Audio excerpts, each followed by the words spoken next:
And I'm going to describe that by taking us on a quick ride. But first we have to define a term, and that term is Soviet. Most Americans don't know what it means. It's just a nasty term that took the Russian people and the people of the Soviet bloc into economic and oblivion, destroying lives and opportunities. So what is a Soviet? Well, it's a system of councils that report to an apex council and implement a predetermined outcome. The members of a Soviet council are chosen by virtue of their willingness to comply with that outcome and their one-mindedness with a group. Soviets are the operating mechanism of a government-controlled economy, whether it be socialism or government-private partnerships.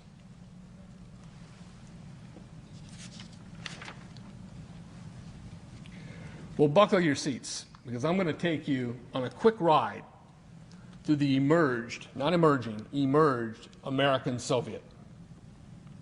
Action Pajaro Valley is where I live, covers this area here, and I can report that Action Pajaro Valley controls all decisions made by the city of Watsonville and the surrounding areas in terms of annexation programs, real estate development activities, school bonding financing. All these decisions are made by the Action Pajaro Council. But Action Pajaro doesn't sit in a vacuum. It's part of a larger Central California system of councils that cover all of our metropolitan areas. And that includes all of Silicon Valley and the entire San Francisco Bay Area. There are 8 of these so-called councils, and under them there are literally hundreds of subsidiary councils that do their dirty work. You see, the goal is to regionalize our governmental process, and this is how it's being done. This comes from Southern California. Vision 2020, one of those terms I talked about earlier, San Fernando Valley. Now, San Fernando Valley has a population of well over 1 million people. It's much of it's part of the city of Los Angeles. And you can see down at the bottom, economic development and business assistance. Now, what is some council doing, giving economic development and business assistance to the businesses for? Well, it's to find out who the friendly partners might be, who those compliant business operators are that will join into this new world order. It's about workforce and education investment. Workforce and education? What are they planning to do with our children? It's about livable and sustainable communities. That means no cars. That means rail lines with assigned jobs. And so here's the system for Southern California. And here is a regionalized California. Now, Governor Schwarzenegger has replaced the wildlands chief, Mary Nichols, who came out of the Clinton department, who was implementing all kinds of draconian dynamics on rural California landowners, with a new person who comes right out of one of these councils, and this person's job will be to head up some new department of housing and education and smart growth activities. You see, it doesn't matter if you're a Democrat or a Republican. If you're in the political system today, it means you are quietly implementing this United Nations designed program for reordering American society. Here in Maine, I don't have the entire picture of how your system works, but all this stuff is available on the web. And researchers at Freedom 21, Santa Cruz, and other places can take any spot in America and give you the Soviet structure that has begun to take predominance over how our government functions. Now you say, well, how does this really happen? How's it coordinated? Well, this is one of the more curious aspects of the whole thing. ICLEI, or get this name, the International Council for Local Environmental Initiatives, is a United Nations NGO located in Toronto, Canada. Our county, Santa Cruz County, is listed as, and this is as early as 1997, as one of the premier implementers with ICLEI in coordination. In other words, what ICLEI does is it works with local governments in order to help them institute, and they have a whole bag of tricks the kinds of programs necessary to get them on the sustainable development locomotive. Today, you'll see ICLEI working with communities throughout the United States. But it's also the federal agencies. This is the United States Department of Agriculture, USDA. Now, it's pretty easy to see that they've subscribed to sustainable development. The USDA is all over Santa Cruz County with free money for farmers if they sign up for sustainable development. In other words, if they transfer their management control of their land over to the federal government. So it's a combination of UN, NGOs, and federal agencies that are directing this program. These are the apex councils for the United States. And here are the regional head spots for areas across the country that duplicate what I showed you earlier in California.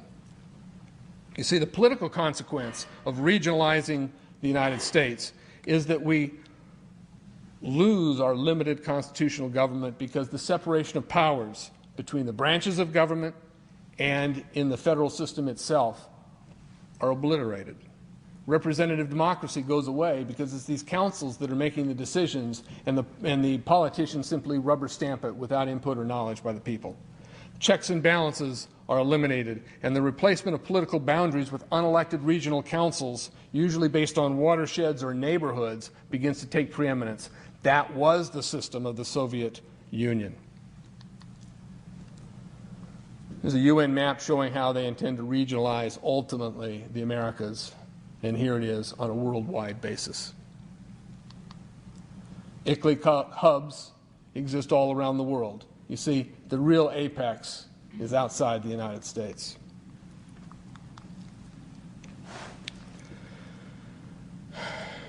Congressman Ron Paul, who I view as the highest elected constitutionalist in America, said this: "This is not a conservative problem, nor is it a liberal problem. It's a government intrusion problem that comes from both groups, albeit for different reasons. The problems emanate from both camps who champion different programs for different reasons. And the solution will come," he says, "when both groups realize that it is not merely a single-party problem or just a liberal or a conservative problem. The problem is the abandonment of the principles of limited government. The issue is liberty." I tried over the last year or two to picture in my mind and create a pictorial that begins to describe what I think we could call as a dialectic in American politics. What a dialectic is the idea that you establish a thesis and you create its antithesis, understanding that those two concepts will synthesize to what it is you really want the outcome to become.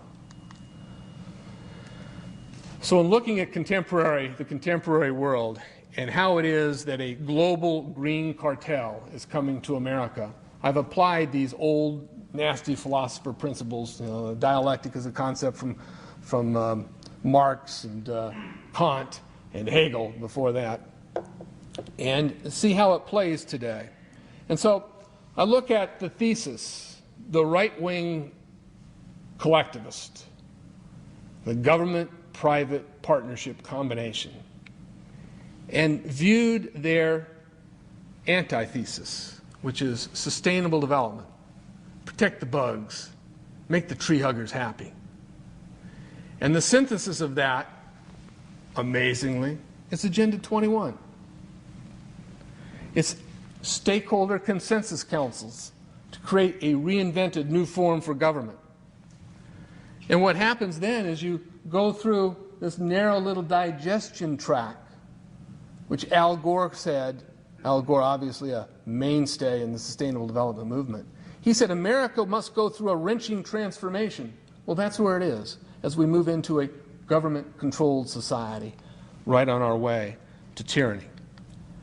So what you have is right-wingers subscribing to smart growth, some right-wingers, those who want to have power and control over others, working with those greenies who are implementing a wildlands project in order to bring us down to Agenda 21, a regionalized America where property is collectivized